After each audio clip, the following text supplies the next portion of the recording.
পারস্য উপসাগর তীরবর্তী ইউনাইটেড আরব আমিরাতের ঝকঝকে মহানগরী দুবাই। বৈধ হোক বা অবৈধ, সব ধরনের টাকা বিনিয়োগে নিরাপদ স্থান আরব আমিরাতের এই বিলাসবহুল শহর। আর এই সুযোগকে কাজে লাগিয়ে এই শহরে নিজেদের ঠিকানা করেছেন বিশ্বের বিভিন্ন দেশের ব্যবসায়ী, রাজনীতিবিদ, অর্থ পাচারকারী সহ বড় বড় অপরাধীরা।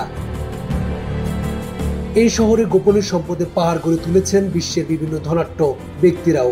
বুধবার এমন তালিকা প্রকাশ করেছে European union EU tax observatory. প্রকাশিত ওই তালিকায় দেখা যায় দুবাইয়ের বিভিন্ন অভিজাত এলাকায় রয়েছে ৩৯৪ জন বাংলাদেশির নাম, যারা বাড়ি সহ বিভিন্ন সম্পদের মালিক। ইইউ ট্যাক্স অবজারভেটরির প্রতিবেদন অনুযায়ী দুবাইয়ে খোঁজ পাওয়া ৩৯৪ জন ধনাঢ্য বাংলাদেশির রয়েছে ৬৪১টি সম্পদ। দুবাই গোপন সম্পদ সুরক্ষিত রাখছে বিশ্বের ধনকুবেরা। এই কথা সবার জানা থাকলেও এই প্রথম দুবাইতে বাংলাদেশিদের সম্পদের তথ্য প্রকাশ করল European union EU tax observatory.